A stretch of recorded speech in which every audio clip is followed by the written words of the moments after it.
What's a secret you'll never tell your partner, but are willing to tell strangers on Reddit? Story number 1. When I was 14, my grandma passed away. For years, I had been bothering my parents for my own gold necklace. Well, Gram had a little bit of money, and she gave me the $300 for a gold necklace in her will. It was my pride and joy. I had it around my neck for 17 years before I met my wife. It was off my neck maybe 3 times in those 17 years. My wife, then girlfriend, knew how much it meant to me and asked me to wear it once. Well, it never came home. She had lost it somewhere or it had been stolen. I was distraught like crazy for 3 or 4 days while we turned our house upside down looking for it. Inevitably, I gave up, but she was very bothered by it all. So I decided to go to a pawn shop and buy the closest I could get to an exact duplicate. And then I told her that I had found the necklace in the couch cushions. To this day, she thinks that I found my necklace from my grandmother, but this is version 2. Story number 2. Whenever she's not home, I let the dog onto the bed and take a really comfy nap. I set an alarm for an hour and kick the dog off and clean the fur off before she ever gets home. I've been doing this for nearly 3 years now. Story number 3. One time we had half a container of ice cream left. I had a craving. I ate a bowl, then another. Then I decided to finish the tub to destroy the evidence. Then I realized she would notice that there was no ice cream left. So I went to the store, bought another tub, and then ate that one down to the same level. This was a gallon tub. Story number 4. My husband loves talkative cats. When we first got our kittens, I gave them a treat every time they made a meow or chirp. Since I was working from home, they ended up becoming very vocal. He still goes on about how lucky we are to have such talkative cats on a weekly basis. Story number 5. My wife pooped while delivering our son, something she was terrified she would do. The nurse cleaned up very quickly and gave me a look that needed no explanation. I never said a word. She talked after the delivery about how happy she was that didn't happen to her. I'll let her keep that peace of mind for life. Story number 6. Sometimes I just sit in my car outside work or our apartment for 20 to 30 minutes because I need some time alone. I have my mind full to the brim at work and rarely get time in the house alone. Sometimes I just need it to be quiet and not have to pay attention to anything. Story number 7. When I play video games and my wife isn't here, I narrate what I do and respond to fake questions from a non-existent chat like I'm some kind of big shot streamer. I even look at a fake camera when something happens lol. Story number 8. The reason I wasn't hungry that one day in Dublin was because when I stayed behind to get ready while she waited in the lobby, I ate the entire box of leftover chicken wings that we took home from the restaurant the day before. I ate 15 cold, oily chicken wings in about 5 minutes at 9 a.m. before heading out for breakfast. Story number 9. My wife hates her dad more than anything. We haven't talked to him much after he refused to come to our wedding 2 years ago since he thinks she could do better than me. She is like him in so many ways I would never have the heart to tell her. Story number 10. Our cat didn't break the towel rack. I did. I was pretending to be fighting zombies and grabbed it and ripped the thing off the wall.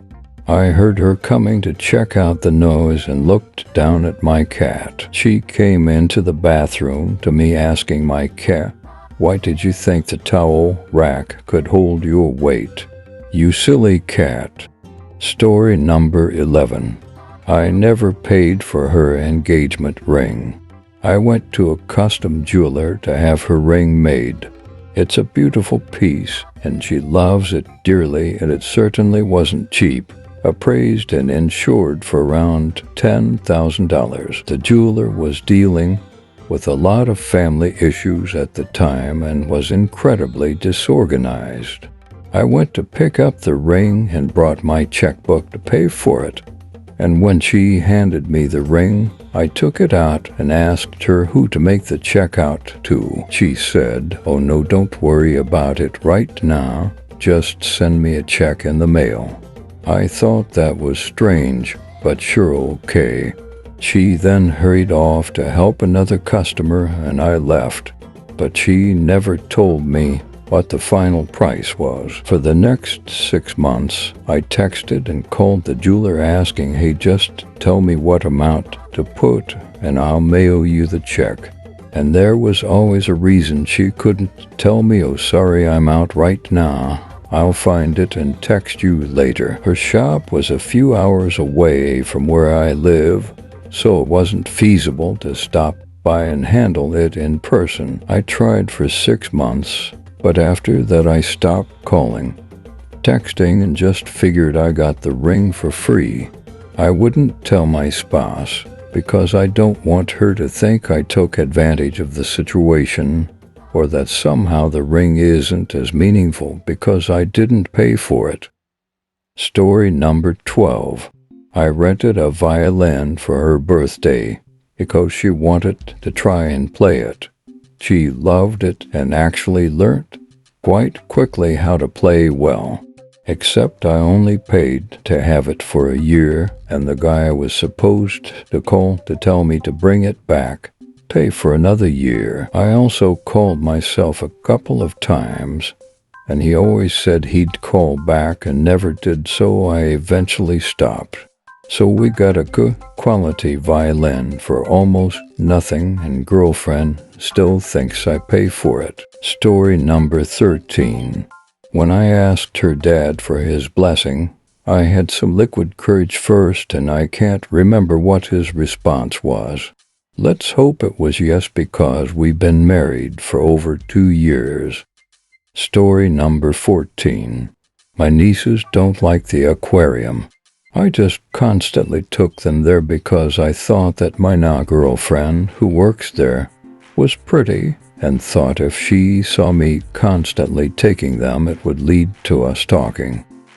Story number 15. A former boyfriend of mine had a cat that he didn't treat very well. He never abused the cat, he just had sadness and would get frustrated at the cat easily and not play with it enough. One time the cat knocked down his favorite plant and broke the pot, spilling soil everywhere. I took the blame, dealt with him being mad at me, just to make sure he didn't get further upset at the cat. Never told him. Cat got rehomed under his mature decision and is doing very well. Story number 16. I dropped the diaper rash cream container on our daughter's head when she was like 8 days old. She let out this scream that still haunts me. When he came in the room to see what happened, I lied and said I just dropped the lid on her. Story number 17. That his parents are really pissing me off, and I do not want to be around them anymore. They're lousy grandparents to our son, but not to his sister's children. Story number 18. That the thing that made me realize that I was in love with her is when I was taking a shower and got done. I walked into the room, and she must not have heard me get out. She was lying on her side on the bed with her eyes closed, and she was picking her nose. I didn't want to embarrass her, so I stepped back out and from a distance asked where I set my clean clothes as I was walking back in, to make it seem like I was just coming in. She was visibly startled and quickly stopped, but continued to lay there with her eyes closed. I pretended that I saw nothing, but I couldn't help but smile. It was such an innocent and human moment. I have no idea why, but it made me realize right then and there that I love everything about her. As silly as that moment was, there was a beauty in it, and I cherish that memory. Story number 19, that our daughter took her first steps 2 weeks before he saw her walk, but I kept it quiet until she walked while his parents were over. They were so excited they saw her first steps.